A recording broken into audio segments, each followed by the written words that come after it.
আসসালামু আলাইকুম বন্ধুরা, কেমন আছো? আশা করি ভালো আছো। Welcome back to my channel. তোমাদের জন্য আরেকটা নতুন রেসিপি নিয়ে হাজির হলাম। চিংড়ি মাছ দিয়ে পেঁপে ভাজি। এভাবে একবার ট্রাই করে দেখবা। পেঁপে ভাজি অনেক অনেক রকম খাও, আমার মতো একবার ট্রাই করে দেখবা। এই যে দুইটা পেঁপে নিলাম, এখান থেকে বড়টা থেকে হাফ রেখে দিব। পেঁপেগুলোকে সুন্দর করে কেটে ধুয়ে পরিষ্কার করে নিলাম। দেখুন কিভাবে কাটছি, একটু বড় বড় করে কাটলাম। একটা পাতিলে গরম তেল বসাই, তেলের ভিতর পেঁয়াজ কুচি, কাঁচামরিচ কুচি দিয়ে দিলাম। এগুলাকে একটু লাল করে নিব। কাঁচামরিচ আর পেঁয়াজগুলাকে ভাজার পর একটু রসুন বাটা দিয়ে দিব। রসুন বাটা দিয়ে একটু নেড়ে ছেড়ে নিব। তারপর এর মধ্যে চিংড়ি মাছগুলা দিয়ে দিব। চিংড়ি মাছগুলাকে আমি বড় বড় ছিল তাই কেটে হাফ করে নিলাম।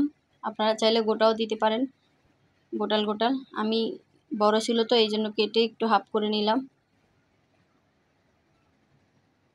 চিংড়ি মাছগুলাকে আগেই ভেজে নিবে একটু সুন্দর করে। এরপর একে একে সকল মশলা দিয়ে দিব। স্বাদ মতো লবণ, হলুদের গুঁড়া, জিরার গুঁড়া,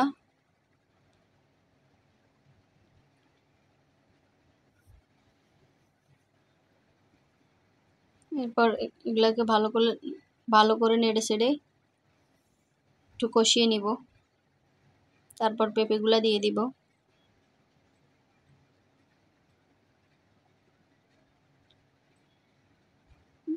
দেখুন ভালো করে কষিয়ে নিলাম।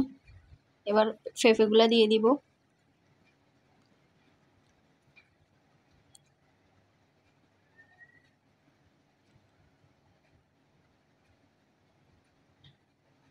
পেঁপেগুলাকে ভালো করে মশলা মাখিয়ে নিব। মশলাগুলা পেঁপের গায়ে যেন লেগে যায়। এখানে কোনো রকম পানি অ্যাড করব না, পেঁপে ভাজি তেলে ভাজি করব। একটা ঢাকনি দিয়ে ঢেকে দিলাম সিদ্ধ হওয়ার জন্য। কিছুক্ষণ কষিয়ে তারপর আবার ঢাকনাটা তুলে নেড়ে ছেড়ে দিব।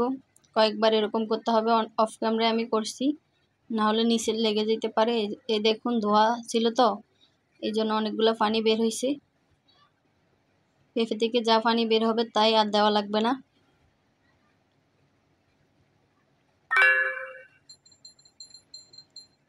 পেঁপেগুলা অনেকটা সিদ্ধ হয়ে গেছে।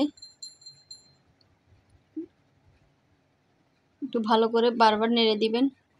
উপরে দিয়ে একটু ভাজা জিরে দিয়ে দিলাম, ভাজা জিরের গুঁড়ো ঘ্রাণের জন্য।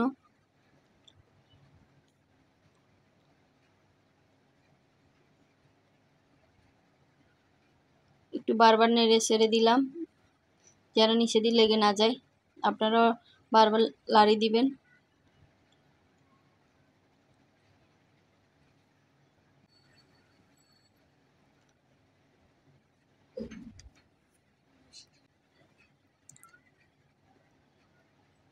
পেঁপে ভাজিগুলো হয়ে গেছে, এবার নামিয়ে নিব। দেখুন সিদ্ধ হয়ে গেছে, একটু নেড়ে ছেড়ে দেখিয়ে দিলাম। এভাবে ভেজে একবার ট্রাই করে দেখবেন পেঁপে ভাজি। অনেকে অনেক রকম করেন। এবার নামিয়ে একটা প্লেটে পরিবেশনের জন্য কিছু তুলে নিব। দেখুন মাশাআল্লাহ অনেক সুন্দর হয়েছে। প্লিজ যারা নতুন তারা সাবস্ক্রাইব করে দিবা।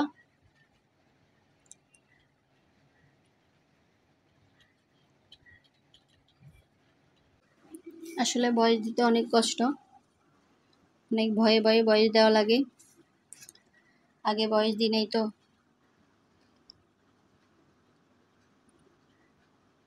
কেমন হয়েছে প্লিজ সবাই কমেন্টের মাধ্যমে জানাবে।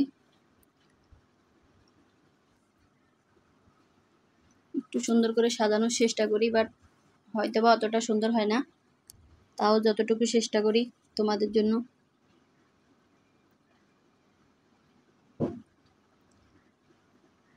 ঠিক আছে, সবাই ভালো থাকবে, সুস্থ থাকবে। ভিডিওটা এখানেই শেষ করলাম। আল্লাহ হাফেজ। সকলের জন্য অনেক অনেক দোয়া ও ভালোবাসা রইল। তোমরাও আমার জন্য দোয়া করিও যেন সুস্থ থাকতে পারি। আল্লাহ হাফেজ।